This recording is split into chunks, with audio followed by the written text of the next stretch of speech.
За өдрийн мэнд шадар сайдаас бас онцгой хөдөл ерөнхий газраас асуулт байна. 2016-оноос 2025 оны хооронд гамшигаас хамгаалах онцгой хөдлийн газарт 25 төсөл төр 70.5 тэрбум төгрөгийн хөрөнгө оруулалт хийсэн юм билээ. Улаанбаатар хотод 50 тэрбумын гал унтрах аврах баг барьсан. Бусд нь 11 аймагт 20 тэрбум төгрөгөөр. Гэтэл энэ хугацаанд 220 ширхэг соёлын төрийг 695 тэрбум төгрөгөөр. Төрийн үйлчлэгээний барилга байгууламж 216 ширхэг төслийг 765 тэрбум төгрөгөөр. Ингээд нийтдээ 400 орчим төслийг 1.5 их найдварыг санхүүжилсэн байна. Гэтэл онцгой байдлын ерөнхий газарт 10 жилийн хугацаанд 70.5 тэрбум төгрөг. Хамгийн ихээрийн галт төмөр гардаг Сүхбаатар Дорнод аймагт 10 жилийн хугацаанд 2024-д нэг төрлийн хөрөнгө оруулалт хийгдэг. Хинтээ аймагт 868 сая төгрөгийн хөрөнгө оруулалт хийгдсэн. Энэ 3 аймгийн бүсчил үзсэн бол. Саяханда 5 сард Сэлэнг аймагт галт төмөр гараад Дархан, Орхон, Булхан гээд ойр хавийнхаа аймагуудаас нь аврагч нар нь дуудагдаад хүч хүрэхгүй програм машинаар хоног алдаа очиход сайд нар нь нислэг тэргийн унж явал булганд байж исэн тохиолж гарсан. Бүсийн уулзалт хийсэн гэдэг.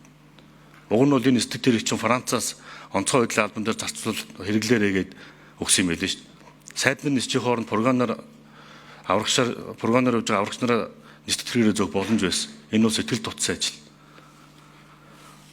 За ингээд нэг хэдэн асуулт байна. Ер нь яг 90 хайхад зориулсан одоо хүн төрлөө гэхэд сая одоо бага насны хүүхд төрлөө одоо ч нэг эмэгтэй төрсэн байна. 90 хайхад зориулсан ер нь дулаан мэдэрдэг дороо онцгой хөдлийн ерөнхий газар хичнээн шиг байна. Хамгийн сүүлд хэдийг авсан хөрөнгө оруулалт хийсэн. Шинээр авах төсөв байгаа юу?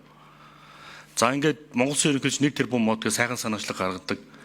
Эргээд одоо байгаа ой савн галт төмөрт үрддэг, хортон шавжид идэгдэг. Ингээд нийт ой сав чи хэдэн хүн одоо идэгчээд байгаа.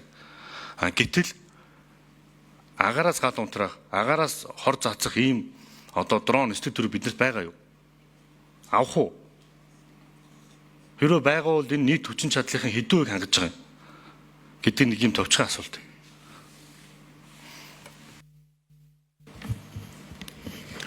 За асуултанд хариулъя. 2 номер Гантмөр дарга.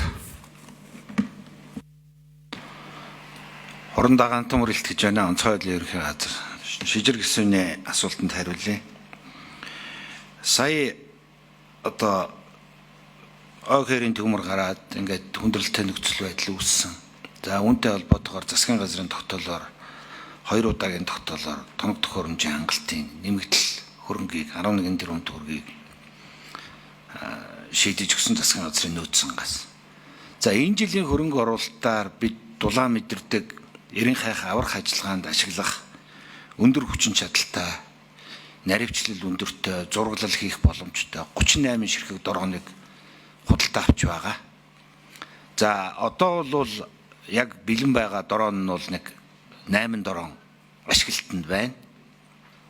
За нэмээд бол 38 ширхгийг энэ жилийн хөрөнгө оруулалт болоод засгийн газрын нөөцсөнгаас шийдэж өгсөн хөрөнгөөр худалдаж авч байгаа. Ингээд ашиглалтанд оруулнаа. За энэ ОХ-ийн төмрийн дорон болоод нислэг төрөгтэй холбоотой асуултыг та асуулаа.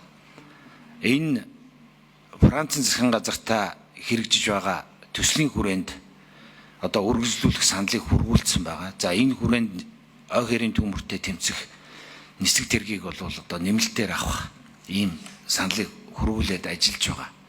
За дорооны хувьд бол ОХ-ийн төмөртэй тэмцэх дрон нь бол төдийлөн практик ач холбогдол багтаа гэж онцгой байдлын ерөнхий газрын зүгээс үздэг. Яагаад гэвэл нисэх хугацаа маш богинотой, цэнэглэх одоо хугацаа нэлээд шаарддаг. Ер нь бол энэ дэлхийн түвшинд бол туршилтын шатантай яваа ийм зүйл байгаамаа. Илтгэж дуслаа. Ойд хор цэцдэг нислэг тэрэгтэй холбоотой асуудлаар энэ тайлбарх уу? 2 номерх уу? За. Ойд хор цэцэх асуудал одоо энэ одоо арчилт хамгаалалттай асуудлыг бол байгаль орчны яам хариулдаг болов гэж би одоо хувьдаа бодож байна. Бид бол ОХ-ийн төмөртэйгээ тэмцэх асуудлаар бол одоо ажилдаг байгууллага.